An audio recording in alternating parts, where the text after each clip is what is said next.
Hello students, mains education online classes में आप सभी स्टूडेंट्स का बहुत बहुत स्वागत है। जैसा कि आप सभी जानते हैं कि 25 फरवरी के दिन आप लोगों का हिंदी का पेपर है कक्षा 12वीं वाले स्टूडेंट्स का।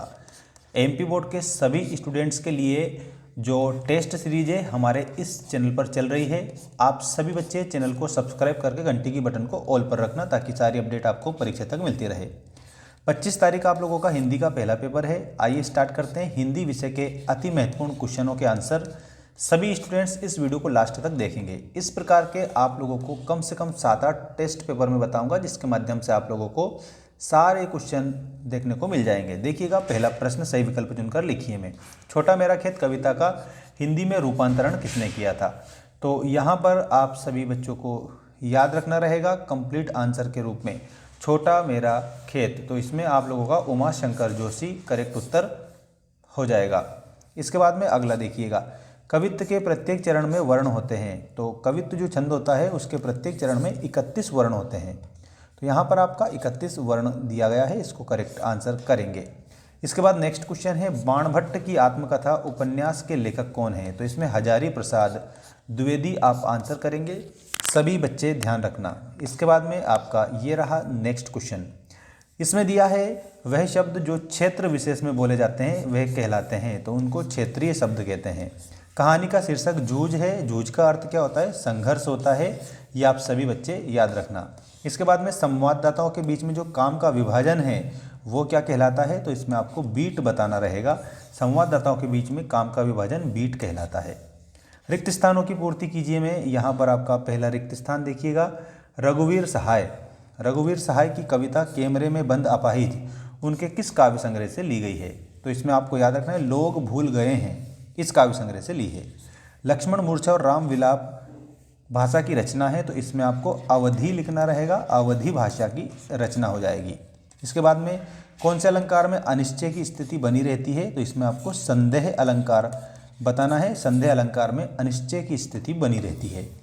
इसके बाद में शेर के बच्चे का वास्तविक नाम क्या था? तो चांद सिंह था शेर के बच्चे का नाम। ठीक है, पहलवान की ढोलक नामक पाठ से ये लिया गया है। ठीक है, तो आप इसमें चांद सिंह आंसर बताएंगे। अगला देखो, यदि आप सो जाएं तो आपको आराम मिलेगा। वाक्य कैसा वाक्य है? तो ये आप लोगों का संयुक्त वाक्य है।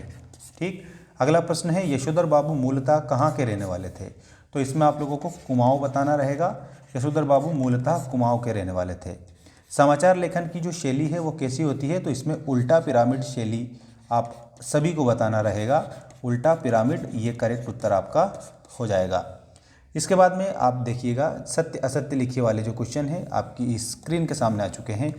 पतंग कविता में बाल सुलभ इच्छाओं एवं उमंगों का सुंदर चित्रण किया है। तो इसमें आपको सत्य बताना रहेगा, ये वाला मतलब कि आपका ये सही है। सुदामा चरित्र महाकाव्य है। तो इसमें आपको असत्य लिखना है, क्योंकि जो सुदामा चरित्र है ये खंडकाव्य है और इसकी रचना नरोत्तम दास ने की है। ठीक है, ये भी आप आंसर के रूप में याद रखेंगे सभी। अगला देखो, कनुप्रिया धर्मवीर भारती का कविता संग्रह है। इसमें आप लोगों को सत्य के रूप में इसे बताना रहेगा। उसने मेरे को कुछ नहीं कहा, ये शुद्ध वाक्य है। तो इसमें आपको अशुद्ध लिखना है, मतलब कि यहाँ असत्य है। मिस्र और सुमेर में चकमक और लकड़ी के उपकरण प्रयोग किए जाते थे, ये बात बिल्कुल सही है। तो यहाँ पर आपको सत्य बताना है। रेडियो और टीवी की भाषा में कठिन शब्दों की बहुलता होती है। तो इसमें आपको असत्य लिखना है, क्योंकि उसमें सरल शब्द बताए जाते हैं रेडियो और टीवी की जो भाषा है उसमें। इसके बाद में सही जोड़ी का मिलान करिए वाला जो क्वेश्चन है ये आप देख सकते हैं। सबसे पहले यहाँ पर आप लोगों को दिया है रुबाइयाँ। तो रुबाइयों के आगे आपको फिराक गोरखपुरी याद रखना है। क्रोध जो दिया है इसमें आप लोगों को याद रखना है रौद्र का क्रोध होता है। तो यहाँ पर आपको रौद्र लिखना रहेगा। खरीदने की शक्ति को परचेजिंग पावर बोला जाता है। वह कहाँ गया? ये प्रश्नवाचक वाक्य है आप लोगों का।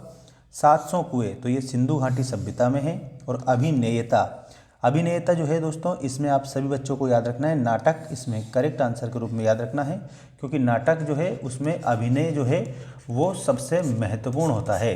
ठीक है, तो अभिनेता करेक्ट इसमें आंसर हो जाएगा। सभी को चैनल को सब्सक्राइब जरूर करना है और लाइक शेयर भी करना है।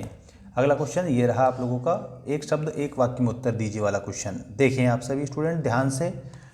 तुलसीदास जी ने रावण की तुलना किससे की है? तो दरिद्रता से की है। अगला देखो, जब किसी पद में उपमान का उपमेय के अंगों सहित आरोप किया जाता है तो वहाँ पर कौन सा अलंकार होता है, तो वहाँ पर रूपक अलंकार होता है। बाजार दर्शन पाठ के लेखक कौन है, तो इसमें आपको जिनेंद्र कुमार बताना है। भक्तिन के पिता का नाम क्या था, तो इसमें आप लोगों को सूरमा आंसर के रूप में करना रहेगा। मुहावरा पेट पूजा करने का क्या अर्थ है, तो भोजन करना या किसी को बहुत अधिक सम्मान या महत्व देना। इसके बाद में नेक्स्ट देखिएगा, आनंद यादव की कक्षा के मॉनिटर का नाम क्या था, तो वसंत पाटिल उस मॉनिटर का नाम था। तो आप लोगों को वसंत पाटिल के रूप में आपको आंसर याद रखना रहेगा। अपने प्रदेश के कोई 2 लोकप्रिय हिंदी समाचार पत्रों के नाम लिखिए, तो इसमें दैनिक भास्कर लिख देंगे, पत्रिका लिख देंगे, दैनिक जागरण लिख देंगे, नवभारत लिख देंगे। ठीक है, बाकी ये जो क्वेश्चन दिए गए हैं सारे के सारे क्वेश्चन आप हल करेंगे। आपको नेक्स्ट वीडियो में एक और टेस्ट पेपर में बताने वाला हूँ।